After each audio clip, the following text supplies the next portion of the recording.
এই নিয়ামত পরা সংগঠন এখন আপনাদের ঘাড়ের উপর, আমাদের সবার ঘাড়ের উপর আমানত। এখন রক্তাক্ত শহীদদের রেখে যাওয়া আমানত। এই আমানত আমাদেরকে রক্ষা করার তৌফিক আল্লাহ তাআলা যেন দান করেন। এর জন্য যেমন আমাদের ইমানি দৃঢ়তা লাগবে, ঠিক তেমনিভাবে শারীরিক সুস্থতা লাগবে। কিন্তু আমরা অনেক ক্ষেত্রেই নিজের শরীরের উপরে নিজে ইনসাফ করি না। আমাদের শহীদ আব্দুল কাদের মোল্লাভাই বলতেন, বড়লোক হওয়ার জন্য 3টা নিয়ামত লাগে, ডায়াবেটিস, হার্ট ডিসিজ আর বাজেট। আল্লাহ আমারে 2টা দিয়েছেন, আর একটা আমি এখানে চাই না, আমি ওপারে চাই। তো এখন যুবকদেরও ডায়াবেটিস হয়। আমাদের কেন্দ্রীয় যারা সহকর্মী আছেন বেশিরভাগ এই নিয়ামতের হকদার হয়ে গেছেন আলহামদুলিল্লাহ।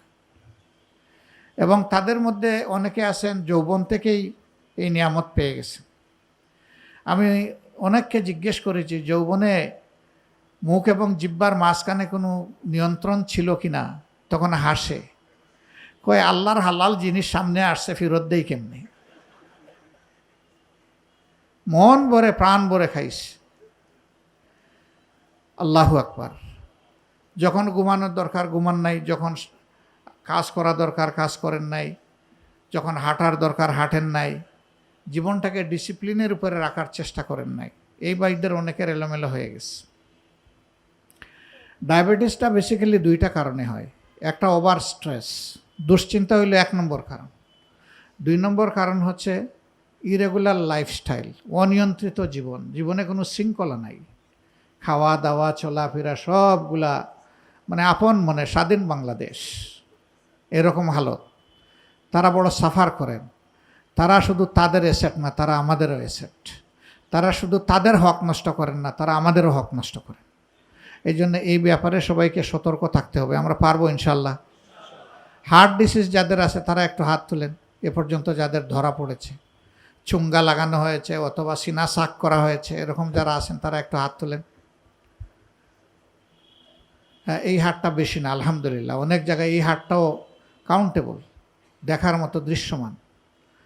তো এরকম অনেক রোগশোক আমাদের আছে। আমার ভাইদের প্রতি আমার অনুরোধ, আল্লাহ তাআলার ওই ফর্মুলাটা খেয়াল রাখবেন, লা ইউকাল্লিফুল্লাহু নাফসান ইল্লা উসআহা।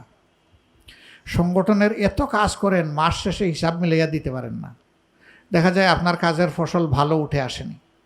আবার বিবি আক্ষেপ করে বলে সংগঠন এত পাগল বানাইয়া রাখছে, এখন বাচ্চা কাচ্চারা তারে পায় না। তো আপনি সংগঠনেও সফল না, আপনি পরিবারেও সফল না, আপনি কোথায় সফল? আপনার সফলতার ফিল্ড কোনটা? যিনি পরিবারে সফল তিনি কিন্তু ইনশাল্লাহ সংগঠনেও সফল। যিনি তার নিজের উপর ইনসাফ করতে পারেন তিনি পরিবারের উপরে ইনসাফ করতে পারেন। যিনি পরিবারের উপর ইনসাফ করতে পারেন তিনি তার আহলের উপর ইনসাফ করতে পারেন, তিনি তার প্রতিবেশীর উপর ইনসাফ করতে পারেন, তিনি তার সংগঠনের উপর ইনসাফ করতে পারেন। ইনসাফটা কিন্তু নিজের নফস থেকে শুরু হয়। তা আমি অনুরোধ করব যে এই ব্যাপারে আপনারা সচেতন হবেন ইনশাআল্লাহ। আমরা প্রতিদিন আল্লাহর কালাম বুঝে অন্তত 1 হায়াত হলেও যারা পড়ি তারা একটু হাত তোলেন। আলহামদুলিল্লাহ, সাইন গুড, নামান। কারণ না পড়লে তো আমাদের রিপোর্টের মান ঠিক থাকবে না, তাই না? আর রিপোর্টের মান ঠিক না থাকলে তো আমি রুকন থাকতে পারবো না। পারবো?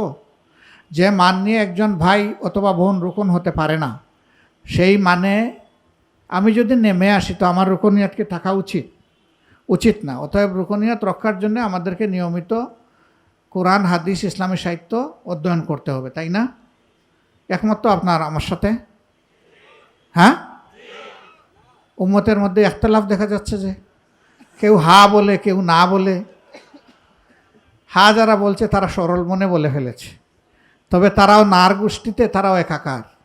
আমরা এইগুলার কিছুর জন্য করব না, আমরা করব এক আল্লাহ তাআলাকে জানার জন্য, শুধু তার সন্তুষ্টির জন্য, আমি কে আমাকে চেনার জন্য, আমার দায়িত্বটাকে এটা বুঝে নেওয়ার জন্য।